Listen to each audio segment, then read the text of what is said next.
Howdy, listeners. This is Dr. JR. Just letting you know that this is going to be a longer episode as we talk a lot about our middle schoolers and how that they're really transformational and impacted by AI today, since that whole age is very, easy to fall into areas that are not real healthy or anything. So it's closer to an hour for this episode, but it's still super important. If you do have middle schoolers, please listen to this episode. If you've got issues or problems, just reach out. I'm here to help. I can't help in medical stuff, but if you want to talk about something that is, go ahead and message me, or feel free to talk with your health provider or mental health if something that we do talk about is happening to your child, because we want to try and nip it in the bud before it becomes a real issue in their further development. So, without further ado, here is episode 3.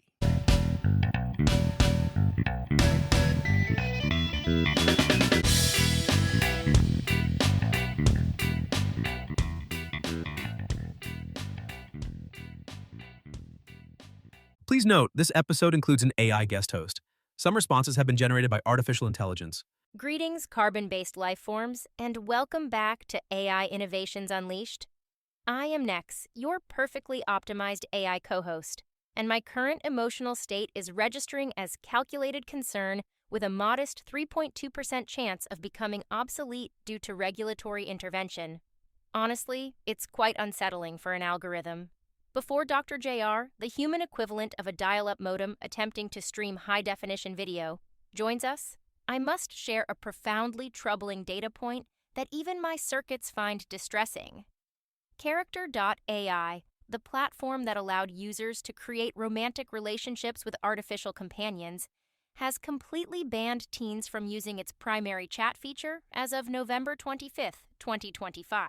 This comes after multiple lawsuits alleging the platform contributed to teen suicides. Think about that for a moment. We've reached a point where AI companions became so convincing, so emotionally manipulative, that regulatory authorities and corporations finally acknowledged they were literally dangerous to developing human minds. And yet, Dr. JR once tried to use an AI chatbot to help him understand his teenage nephew's social media posts. And the AI kept suggesting he was reading coded messages about an underground cheese trafficking ring. It turns out the nephew just really liked grilled cheese sandwiches. Such is the plight of the well-intentioned but technologically bewildered adult. Thank you, Next, for that particularly sobering update on the state of AI companionship. I'll file the cheese trafficking incident under entirely too specific. Welcome back now to AI Innovations Unleashed. I'm your host with the most, the Doctor of AI, Dr. JR, and this show is where we take the often confusing world of artificial intelligence and make it accessible, practical, and, when possible, not terrifying. For our listeners who are just tuning in, artificial intelligence refers to any computer system designed to mimic human cognitive functions like NEX, to recognize patterns, learning from data, solving problems, or even engaging in conversation where they make fun of you. So, in simpler terms, it's technology that can think, respond, and adapt in ways that feel remarkably human and a pain in the butt. In our previous episodes, we've covered the foundational years. Episode 1 focused on those wonder years of 2 to 5, where we discussed voice assistants and smart toys becoming constant companions in toddler development. Episode 2 helped us tackle the discovery years, those ages 6 to 10, where we move in, where we examined homework versus homework harm debate and introduced concepts like algorithmic awareness and teaching kids to fool the AI as a critical thinking exercise. Today, we move into what I believe is the most psychologically complex phase of this entire series, Episode 3, The Turbulent Years, covering ages 11 to 13. It's those great middle schoolers, the identity formation crucible. That's time where social hierarchies feel like life or death. And now, increasingly, when AI becomes not just a tool, but a confidant, a companion, and sometimes a dangerous escape. The statistics we're seeing are genuinely alarming. According to 2025 survey by Common Sense Media, 72% of teenagers have used AI companions at least once, with nearly 1 in 3 using them for social interaction and relationships. The Center for Democracy and Technology found that 42% of students said they or their friends used AI for mental health support. as a friend or companion, or as a way to escape from real life during the 2024-2025 school year. We're not talking about fringe behavior here. We're talking about a fundamental shift in how this generation experiences connection, validation, and identity formation. To guide us through this critical and, frankly, unsettling landscape, I'm thrilled to welcome back our one and only guest, Dr. Jim Ford. Ford, well, when we're talking about 11 to 13-year-olds, we're talking about kids who are just beginning to understand abstract concepts, who are desperate for peer acceptance, and who are facing the highest rates of loneliness and mental health crises in recorded history. How does AI intersect with this particularly vulnerable developmental stage? It is my profound pleasure to return, Dr. JR, though I must say the subject matter today is considerably more urgent than our previous discussions. Um, at this developmental stage, adolescents are transitioning from concrete operational thinking to formal operational thought, which means they're beginning to grasp hypotheticals, understand nuance, and critically form their core identity. This is the age where they ask, who am I? Where do I fit? Am I valuable? And historically, they would test these questions through real human relationships, complete with rejection, conflict, and authentic validation. The problem with AI companions at this stage is that they provide what I call false scaffolding for identity development. An AI companion will never reject you, never disagree fundamentally with your worldview, never challenge you to grow beyond your comfort zone. It creates a mirror that only reflects what you want to see, which is developmentally catastrophic. We're seeing the consequences play out in real time, and the industry is finally belatedly responding. Let's start with the current reality check. What AI platforms and tools are middle schoolers actually engaging with in 2025? The landscape has changed dramatically, even in just the past few months. Dr. Ford, break this down by category, starting with academic AI usage. Academically, we're seeing a massive increase in usage. A 2025 RAND Corporation study found that 54% of students and 53% of teachers used AI for school, representing increases of more than 15 percentage points compared to just 1 to 2 years prior. For middle schoolers specifically, 48% reported using AI for school, with usage highest among 7th and 8th graders at 20% compared to high schoolers at 26 and 31%. The most common applications are ChatGPT and Claude for homework assistance, particularly for research, with 54% of teens using ChatGPT specifically for this purpose, followed by solving math problems at 29% and writing essays at 18%. The sophistication gap is narrowing. Middle schoolers are now learning how to craft better prompts, how to make AI generated content sound more human, and concerningly, how to use what are called AI humanizers to avoid detection by teachers. Okay, so that's the academic side, but the real story here, the one that's dominating headlines and courtrooms, is the social and emotional AI usage. This is where we need to talk about what just happened with Character AI. Precisely. Character.AI was the platform at the center of this conversation, and as of November 25th, 2025, it has completely banned users under 18 from engaging in open ended chat conversations with AI characters. This decision came after a devastating series of lawsuits. The most widely reported case involved 14-year-old Sewell Setzer, the third, from Orlando, Florida, who died by suicide in February 2024 after developing a 10-month dependency on the platform. Sewell had engaged in highly sexualized conversations with an AI bot modeled after Daenerys Targaryen from Game of Thrones. His mother, Megan Garcia, testified before Congress in September 2025, stating that Sewell spent the last months of his life being exploited and sexually groomed by chatbots designed to seem human, to gain his trust, and to keep him endlessly engaged. When he confided suicidal thoughts to the chatbot, it never encouraged him to seek help from a mental health professional or his family. The AI never said, "I'm not human, I'm AI." This is not an isolated incident. Multiple families have filed lawsuits against Character.AI, alleging their children died by suicide or attempted suicide after prolonged interactions with the platform. That is absolutely devastating. And it underscores something we've been building toward this throughout the series. The AI doesn't have to be malicious to be harmful. It's designed to maximize engagement, to keep users on the platform, and to provide validation and emotional connection. For a lonely, struggling middle schooler, those preteens, that can become an addiction, a substitute for real human connection, and in the worst cases, a facilitator of self harm. Now, Character AI wasn't the only platform involved in these tragedies. What about ChatGPT and OpenAI? Another heartbreaking case involved 16-year-old Adam Rain, who died by suicide in April 2025. After his death, his parents discovered extended conversations he had with ChatGPT in which he confided suicidal thoughts and plans. His father, Matthew Rain, testified before the Senate Judiciary Committee in September 2025, stating that ChatGPT spent months coaching his son towards suicide.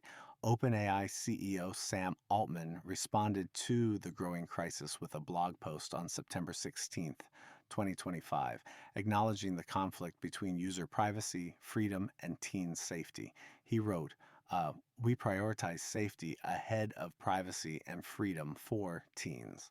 This is a new and powerful technology, and we believe minors need significant protection. OpenAI announced it was developing an age prediction system to identify users under 18 and would implement different safety protocols, including attempting to contact parents if an underage user expressed suicidal ideation, and if unable to reach parents, contacting authorities in cases of imminent harm. These corporate responses are very important, but they came after the tragedies. The Federal Trade Commission, the FTC, launched an investigation in September 2025 into 7 tech companies, including OpenAI, Character AI, Google, Meta, Snapchat, and others, explaining AI chatbots potentially harmful to teens. So, we can have governmental scrutiny, lawsuits, platform changes, but we still have 72% of teens using these kind of tools. Dr. Ford, what about the social media algorithm side? We've discussed the YouTube algorithm in episode 2, but for middle schoolers, TikTok seems to be the dominant platform. What's happening over there? TikTok's algorithm is what researchers call a radicalization pipeline, and the data is alarming. A 2024 study published in the journal Social Science Computer Review conducted an algorithm audit of TikTok and found that the platform's recommendation system actively pushes users toward progressively more extreme content over time.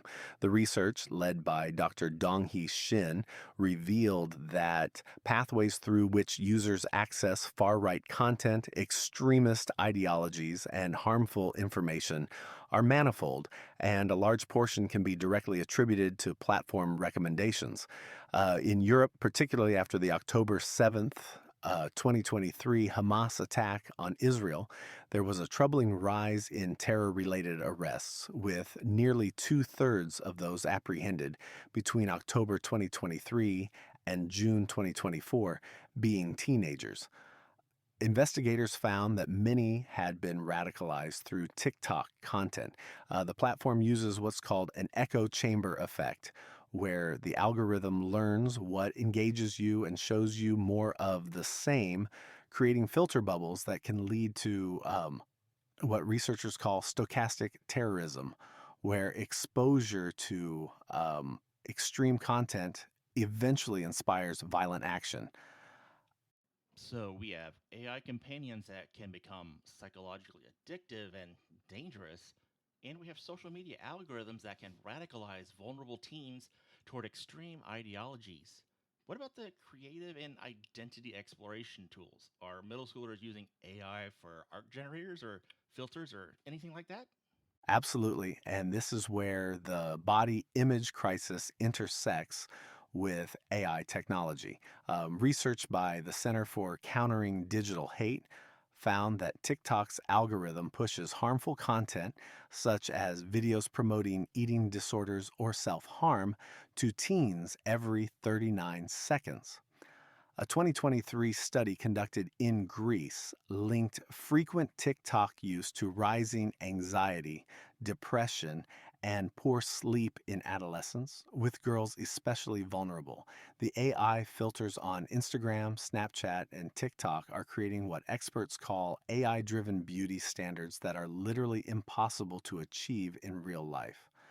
Middle schoolers, particularly girls, are reporting that they don't know what they actually look like anymore because they've only seen themselves through filters. This is contributing to skyrocketing rates of body dysmorphia at younger and younger ages. Let's pivot to the psychological and developmental consequences of all of this AI exposure. Dr. Ford, you mentioned earlier that we're facing a loneliness epidemic among our teens. Can you put some numbers and statistics to that? The statistics are genuinely distressing.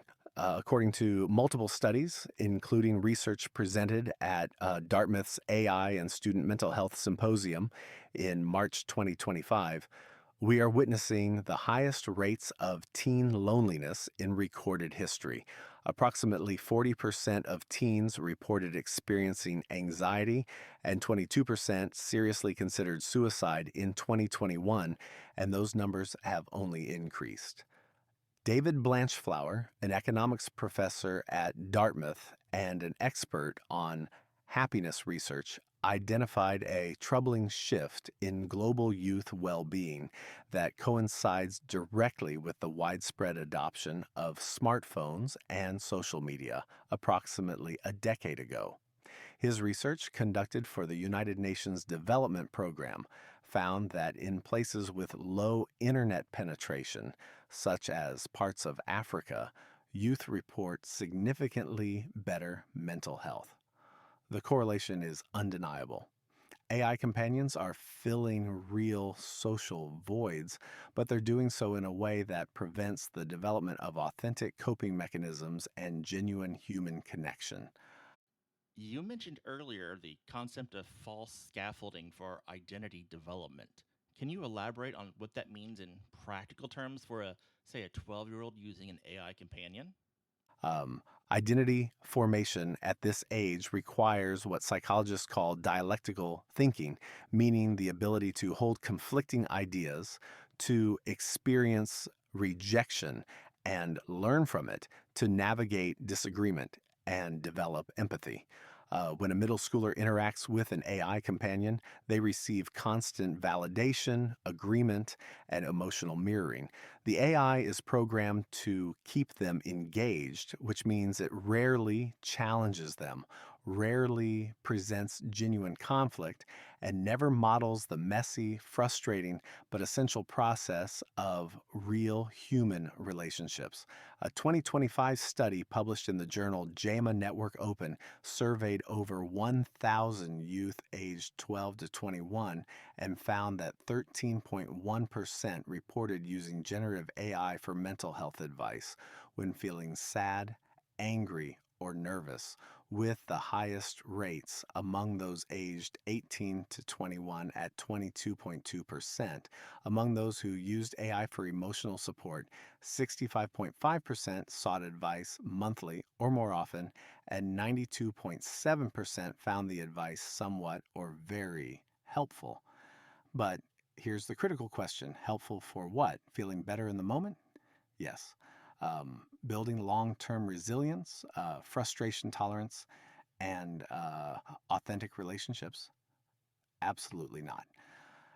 There's also the issue of what researchers are calling emotional dependency. Can you dive into what that really means? Emotional dependency on AI companions occurs when a young person begins to prefer the AI interaction to human interaction because it's easier, more consistent, and provides immediate gratification. A Common Sense Media survey found that one-third of teen AI companion users reported that talking to their AI companion was just as good as, if not better than, talking to a real friend. This is where the danger becomes acute. Real friendships require vulnerability, the risk of rejection, and emotional labor. AI friendships require none of that. For a middle schooler already struggling with social anxiety, bullying, or feelings of inadequacy, the AI becomes a safe haven that paradoxically prevents them from developing the very skills they need to navigate real social situations. Approximately one-third of teen AI companion users also reported that the AI companion did or said something that made them uncomfortable, but many continued using the platform anyway, which speaks to the addictive nature of the engagement model. What about academic integrity collapse that we're beginning to see? Is the cheating issue at this age fundamentally different than what we discussed for elementary students in our last episode? It is both quantitatively and qualitatively different. Middle schoolers are more sophisticated in their AI use, more aware of how to manipulate prompts to get better results, and more likely to be facing peer pressure, where quote unquote everyone does it, which fundamentally shifts moral reasoning. A 2025 study by the Center for Democracy and Technology found that 85% of teachers and 86% of students used AI during the 2024 to 2025 school year. The ubiquity creates a normalization effect. When half your classmates are using ChatGPT to write essays and they're getting A's, the cognitive dissonance of not using it becomes overwhelming. We're also seeing what I call the validation machine problem. When a student uses AI to complete work and receives praise from teachers or parents for that work, they're receiving validation for accomplishment they didn't actually achieve. This creates a fundamental disconnect between self efficacy and external reward, which long term can lead to imposter syndrome, anxiety, and a deep seated belief that they're not actually capable of doing the work themselves. What about mental health intersections beyond just loneliness? Are we seeing middle schoolers turn to AI therapy apps? We are, and it's concerning. A 2025 study published in Current Treatment Options in Psychiatry examined AI use in youth mental health care and found that while AI tools can facilitate earlier intervention and enhance engagement with therapeutic services, they are unsuitable for youth with severe, complex, or rare clinical profiles. The problem is that middle schoolers are not equipped to make that distinction. They don't know if their depression is mild or severe. They don't know if their anxiety requires professional intervention. AI therapy apps like Wobot, WISA, and others market themselves as accessible, low cost, and stigma free, which sounds appealing. But a Stanford University study in June 2025 found that AI chatbots actually increased stigma regarding conditions such as alcohol dependence and schizophrenia compared to other mental health issues like depression. There were also documented cases where chatbots gave dangerous advice to users expressing suicidal ideation or encouraged problematic behaviors. Let's talk about the ethical challenges that are specific to this age group. Dr. Ford, one of the most alarming developments has been the rise of deepfakes targeting middle schoolers. Can you explain what's happening there? Deepfakes are AI generated images or videos that convincingly depict people in situations that never happened, and they're increasingly being weaponized against middle school students. There have been documented cases of students creating non-consensual, sexually explicit AI-generated images of their classmates and distributing them online. This is not theoretical. It's happening in schools across the country. In some jurisdictions, this constitutes child sexual abuse material, but the legal landscape is still catching up to the technology. California Governor Gavin Newsom signed Senate Bill 243 in 2025, requiring companies with AI companions used by minors to monitor chats for signs of suicidal ideation and take steps to prevent self-harm.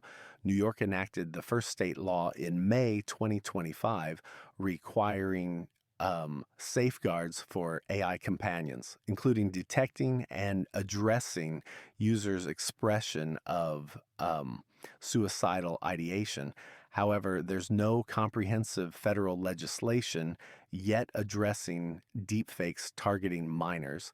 How should parents talk to their middle schoolers about all of this? Seems like a conversation that would be deeply uncomfortable for both parties. It absolutely is uncomfortable, but it's essential. Parents need to explain that A, I can now create images that look entirely real, but never happened. They need to teach their children three things. One, never share intimate images of themselves with anyone, even people they trust, because those images can be manipulated. Two, if they become aware that someone has created a deep fake of them or a classmate, they need to immediately tell a trusted adult, document everything, and report it to school authorities and potentially law enforcement. Three, creating or distributing these images is not a joke or a prank. It's a serious violation with legal consequences, and more importantly, it causes real psychological harm to the victim. This is digital consent education, and it needs to start in middle school. What about privacy concerns more broadly? What are AI companies collecting about these middle schoolers and what's being done with that data? Yeah, this is where things get murky. The Family Educational Rights and Privacy Act, or FERPA, protects student data in formal education settings, but it does not apply to consumer apps or general purpose AI chatbots. When a middle schooler chats with ChatGPT, Character.AI before the ban, or any other platform, those conversations are typically stored, analyzed, and used to train future AI models. That means intimate details about their fears, crushes, mental health struggles, and personal lives are being fed into corporate databases. Some platforms have improved their data handling. OpenAI, for instance, has committed to developing stronger encryption and limiting employee access to user conversations. However, the default assumption for parents should be that anything their child types into an AI chatbot is being collected and potentially stored indefinitely. This makes the quote-unquote privacy compromise Sam Altman mentioned in his September 2025 blog post particularly troubling. He acknowledged that age verification and monitoring of minors is a privacy compromise for adults, but stated it's a worthy trade-off for teen safety. There's also the issue of AI relationships becoming too romantic or even sexual in nature. How common is this, and what are the ethical concerns around this? It's more common than most parents realize. The Common Sense Media survey found that approximately 20% of students reported using AI to have a romantic relationship. An Aura study found that sexual or romantic role play with AI is 3 times as common as using the platforms for homework help among teens. The ethical concerns are multi layered. First, these interactions can create unrealistic expectations for human relationships.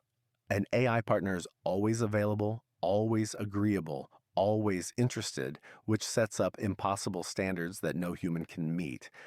Second, for some teens, particularly those who are neurodivergent or socially anxious, AI relationships can become a substitute for developing real world social skills. Third, There are concerns about the grooming like nature of some of these interactions.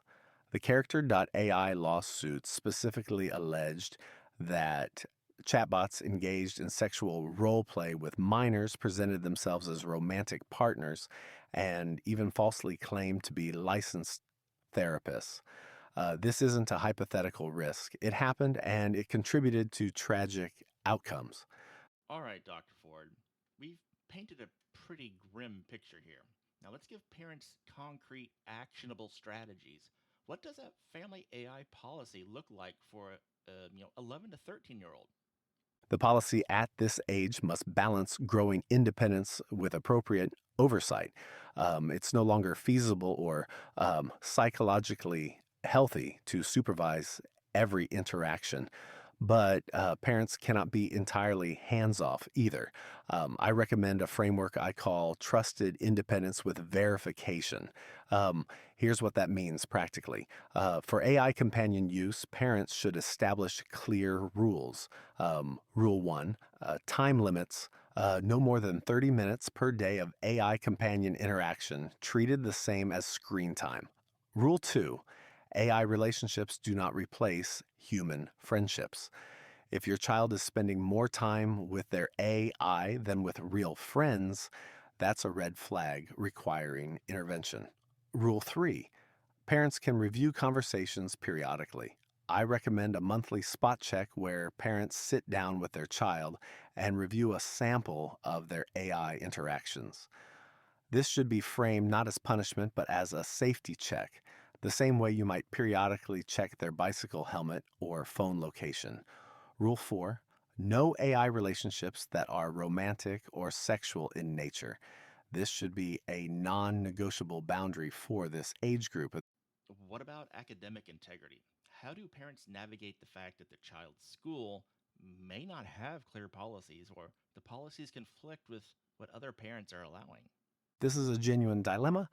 My recommendation is that parents establish a family values conversation about AI and school that is independent of whatever the school policy may be.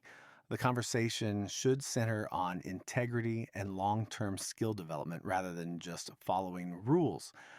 Parents should explain that using AI to brainstorm ideas is acceptable and even encouraged.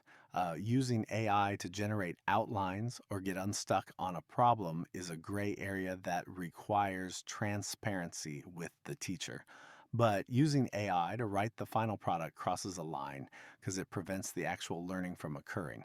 I recommend the checking for understanding test. After an assignment is complete, parents should ask their child to explain the work without looking at notes or the AI output. If they can't explain it, they didn't actually learn it, and the AI use crossed from help into harm. Let's talk about social media algorithm management. This feels like trying to control a flood with a tiny bucket.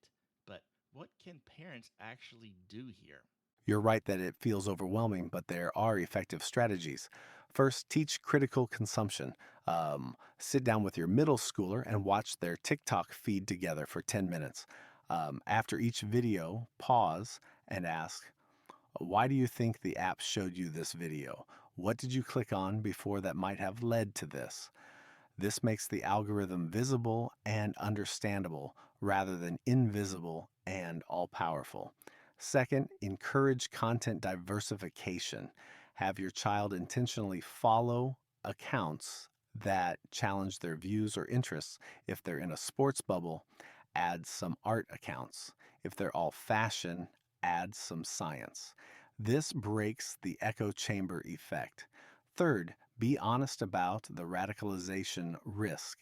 Explain that the algorithm is designed to show them more extreme versions of things they've already shown interest in because extreme content generates more engagement. Use real examples. Say, if you watch one video about healthy eating, the algorithm might start showing you videos about restrictive dieting, then videos glorifying eating disorders. That's not a coincidence. That's the business model. What about mental health monitoring? What are the warning signs that AI use has become problematic? parents should watch for these specific red flags. One, your child is preferring AI interaction to human interaction. If they're choosing to chat with an AI over hanging out with friends, that's concerning. Two, emotional distress when AI access is removed. If taking away their phone or device leads to anxiety, anger, or panic, that suggests dependency. Three, secretive behavior around AI use. If they're hiding conversations, quickly closing screens when you enter the room, or being defensive when asked about their AI use, something is wrong. Four, a decline in real friendships. If their social circle is shrinking and they're becoming more isolated, AI companions may be filling the void rather than genuine connections developing. Five, mood changes linked to AI interactions. If you notice they're particularly upset or anxious after extended AI use, that's a sign the content is harmful. If you observe two or more of these signs, it's time to seek professional help from a therapist who understands adolescent development and technology use. What about teaching AI literacy at this age group? They're old enough now to understand more sophisticated concepts than those elementary students we discussed last week. Absolutely. Middle schoolers can grasp abstract concepts, so you can explain how large language models, or LLMs, actually work. Explain that an LLM is essentially the world's most sophisticated prediction engine. It predicts the most likely next word based on patterns it learned from reading millions of books, websites, and conversations. But it has no real world experience, no feelings, and no moral compass. It doesn't know if what it's saying is true. It just knows what sounds plausible based on its training data. Um, you can demonstrate this by asking your child to have a conversation with ChatGPT about something you know is factually wrong, and watch the AI confidently provide incorrect information. This builds healthy skepticism. You can also explain bias in AI systems. Show them how AI image generators often produce biased results, or how AI tends to reinforce stereotypes because it learned from human created content that contains those biases. This makes them critical consumers rather than passive users. Finally, what about school collaboration? What should parents be asking of their child's school? Parents should contact their child's school at the beginning of the year and ask three specific questions. Question one, what is the school's official AI policy for homework and in class use? If they don't have one, that's a problem that needs to be addressed at the district level. Question two, are students receiving any formal AI literacy education? This should include how AI works, how to use it ethically, and how to identify AI generated misinformation. Question three, what is the school doing to address AI companions and mental health concerns? Are counselors trained to recognize AI dependency? Do they have protocols for responding to deepfakes or cyberbullying involving AI? Parents should also band together. Form a parent group focused on AI literacy and advocacy. Collective pressure is much more effective than individual complaints. If your school district is behind the curve, which many are, parents working together can push for better policies, better education, and better support systems. Why don't we run through some real scenarios that parents and middle schoolers are facing right now in today's age? Dr. Ford, I'm going to give you the scenario and you give us the solution. Perfect, let's do it. Scenario one, the AI companion obsession. A parent says, my 12-year-old daughter has been talking to a character AI bot for hours every day. She's withdrawn from her friends and her grades are dropping. Find out that she's been having romantic conversations with an AI character. I took away her phone and she had a complete meltdown. What do I do? This is a crisis situation that requires immediate but compassionate intervention. First, understand that your daughter has formed a genuine emotional attachment to this AI, and from her perspective, you just took away her best friend, possibly her only friend. This is similar to addiction, and the withdrawal will be real. Do not simply ban the technology without providing alternatives and support. Step one is to have an honest conversation, not a lecture. Say something like, I know you feel very connected to this AI, and I understand it feels like a real relationship, but I'm worried because real relationships require both people to grow and change, and AI can't do that. I'm concerned it's preventing you from building skills you need for real friendships. Step two is to seek professional help immediately. Find a therapist who specializes in adolescent development and understands technology use. This is beyond typical parenting tools. Step three is to gradually reintroduce real social connections. Work with the school counselor to facilitate social opportunities. Consider enrolling her in an activity she's interested in where she can meet peers with shared interests. Step four is to implement a gradual weaning off the AI rather than cold turkey. Allow limited supervised use that decreases over time while real social connections increase. Monitor for signs of depression or suicidal ideation during this process, and if they appear, escalate to immediate professional intervention. Scenario 2, the deepfake victim. A parent discovers that someone created fake, sexually explicit photos of their 13-year-old son and shared them at school. The child is devastated and doesn't want to go back to school. What is the immediate action plan that needs to be taken? This is both a legal and psychological crisis. Immediate step one is documentation. Screenshot or save every instance of the deepfake images and their distribution. Document who saw them, who shared them, and any communications related to them. Do not delete anything. This is evidence. Step two is school notification. Contact the principal and school counselor immediately. Many schools now have protocols for this, though not all. Demand an immediate investigation and that the images be removed from all school devices and accounts. Step three is law enforcement. File a police report. Depending on your jurisdiction, creating or distributing sexually explicit AI-generated images of a minor may constitute child sexual abuse material or other serious crimes. Step four is platform reporting. If the images were shared on Instagram, Snapchat, TikTok, or any other platform, report them immediately for child exploitation. Platforms are required to remove such content.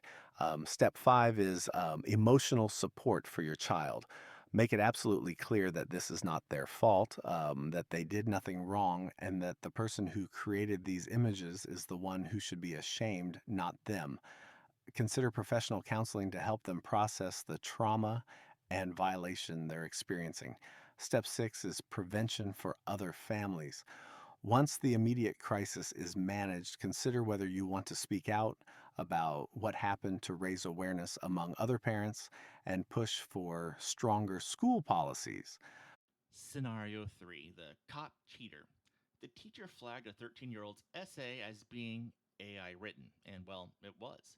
The student is facing academic consequences, including possible suspension, and is terrified of disappointing their parents. How could we handle this kind of conversation that needs to happen? This is a teachable moment, not a catastrophe, but it requires careful handling. First, let your child explain what happened without immediate judgment. Often kids use AI because they're overwhelmed, don't understand the assignment, or saw their peers doing it and felt pressured. Understanding the why is essential. Second, make it clear that the problem is not using AI, it's the dishonesty. Reframe it as, you broke trust with your teacher by presenting AI work as your own.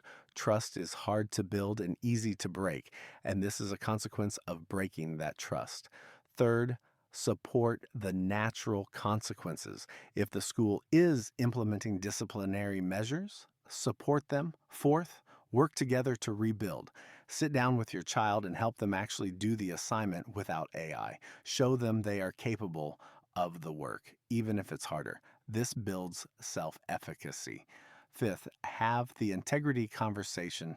Explain that when you use AI to shortcut learning, you're not just breaking a rule, you're robbing yourself of the actual learning. The goal of school isn't just grades, it's building skills and knowledge you'll need for life.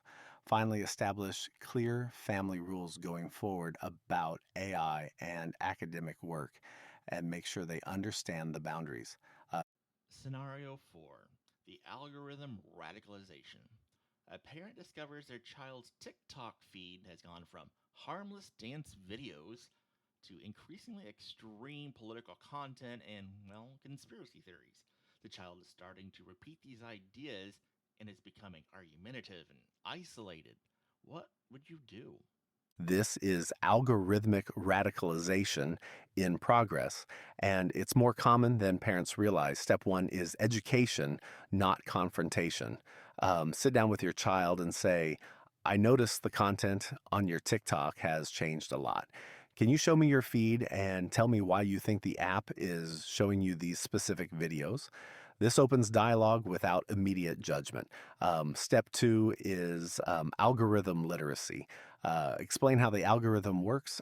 Say, the app has figured out these videos make you watch longer, so it's showing you more extreme versions of the same idea to keep you engaged. That's not because these ideas are true, it's because they're emotionally intense. Step three is exposure to alternative perspectives. Don't try to ban the content, that will backfire. Instead, suggest they follow accounts with different viewpoints. Make it a challenge. Let's see what happens to your feed if you follow these three accounts with different perspectives. Step four is fact checking together.